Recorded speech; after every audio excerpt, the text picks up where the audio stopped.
Boa tarde, ouvintes do Prosa da Gente. Hoje nós vamos ter uma entrevista aqui especial com a Mariana Montoro, ela que é a titular da Coordenadoria Estadual da Juventude. Boa tarde, Mariana. Boa tarde. Mariana, você está falando agora para os ouvintes de Boituva, Iperó e Capela do Alto no programa Prosa da Gente. É um prazer excepcional estar hoje aqui com a sua participação. Nós estamos fazendo pelo telefone e na segunda-feira vai acontecer um evento muito importante no estado de São Paulo. Conta pra gente, Mariana, o que acontece na segunda-feira?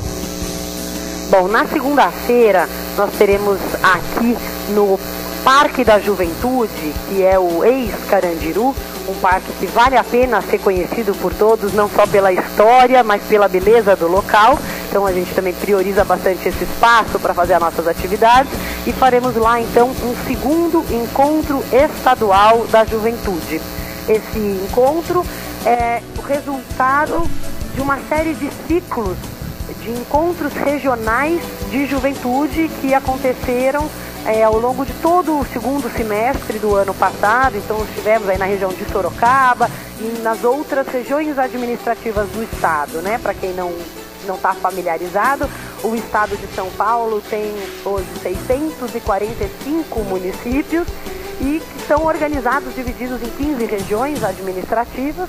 E a gente fez questão, então, de viajar o estado todo, percorrer todas as regiões do estado, conversando sobre as políticas de juventude, mobilizando também os jovens e os gestores que trabalham nas prefeituras e fazem programas e ações para atender a esses jovens. E após o sucesso desse segundo ciclo de encontros, então, nós teremos na segunda-feira, dia 31 de maio, às 9 horas da manhã, esse encontro estadual, onde foram convidados todos os participantes desses encontros regionais, mas aqueles que nos ouvem e que tiverem interesse, disponibilidade, quiserem participar também, podem entrar em contato conosco e a gente tenta ainda fazer uma inscrição de última hora aí para os ouvintes dessa rádio especial, nossa parceira. O nosso telefone aqui é 11 3333 0586 ou, se for mais fácil, por e-mail, juventude@sp.gov.br. Mariana, conta para nós, há quanto tempo você está na Coordenadoria Estadual da Juventude? Olha, eu comecei a trabalhar aqui em janeiro de 2007. Tá, e como que foi nesse período? Já se vão aí 3 anos, correto? Como que tem sido o trabalho da coordenadoria? Bom, sabe que a Coordenadoria da Juventude, diferente do que algumas pessoas imaginam, ela não é um órgão que deve executar toda a política pública para a juventude. Ela é um órgão pequeno, até dentro da estrutura do governo do estado, no município, no governo federal. Essa situação também se repete, para que esse órgão ele seja mais um facilitador, um potencializador, um articulador. Então vai ajudar e fortalecer as políticas públicas para a juventude que devem ser implantadas pelas outras secretarias de estado ou pelos municípios paulistas. Então a atuação da coordenadoria vamos dizer, essa é uma grande frente, né? Ela não é a única, mas é uma grande frente da coordenadoria que é apoiar, então ajudar aquele que deve de fato executar a política pública. Vou dar um exemplo.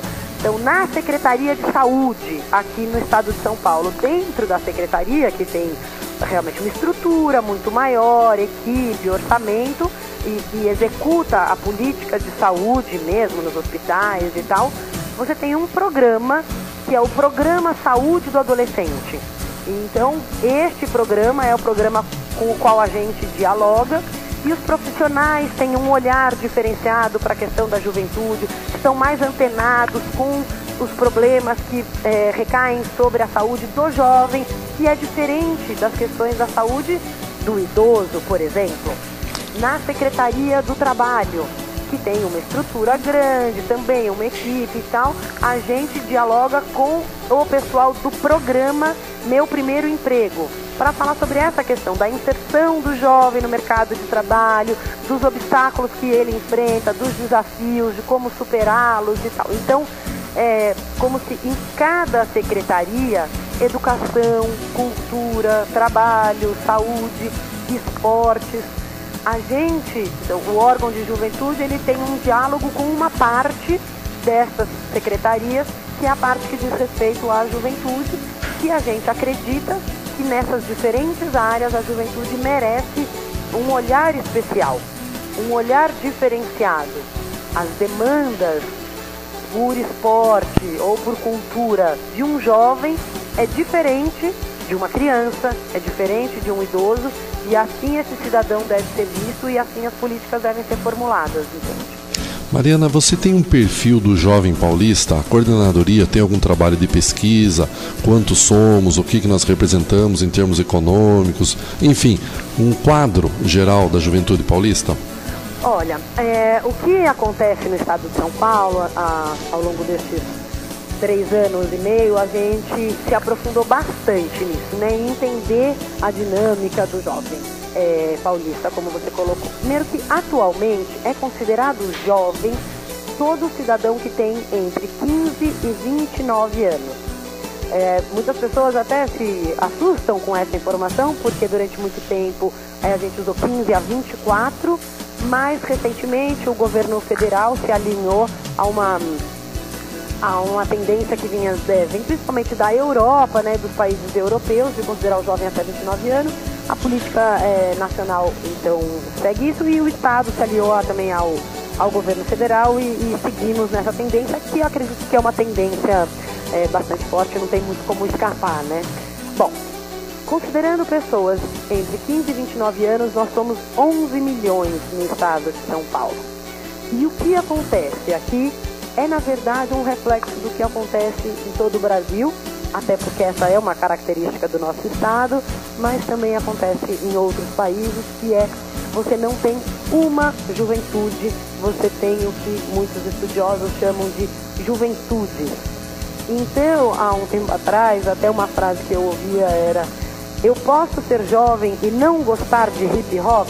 Porque, de certa forma, parece que a gente vai homogeneizando aquele cidadão que você é jovem, então você gosta de skate, de grafite, do hip hop, e tem esse comportamento, usa essa roupa e tem esses sonhos. E cada jovem, né, cada grupo é diferente, se identifica, e essa é uma característica também do mundo moderno, e acho que é uma sorte a gente estar num estado e num país que permite que você seja um jovem que gosta desse tipo de música, que o outro não gosta, que gosta, enfim.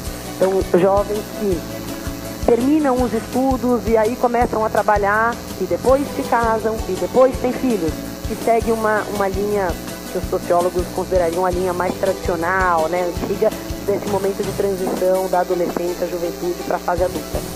Jovens que não seguem, não obedecem esse papel que lhe é dado. Então ele tem filho antes, mas continua nos estudos, ou sai de casa, mas ainda não começou a trabalhar, o outro que começou a trabalhar, mas depois volta para casa dos pais. Então, hoje, até para isso, para que os pesquisadores, estudiosos, sociólogos tentem desenhar esse perfil, esse quadro, é muito difícil, né? Por essa dinamicidade da sociedade, e que ainda fica exacerbada na questão da juventude, e até aqueles passos que eram naturais e que antigamente aconteciam de forma sequencial e sucessiva, hoje já não acontecem dessa maneira, né? Então a gente evita até dizer de uma certa forma assim, bom, esse é o perfil, né?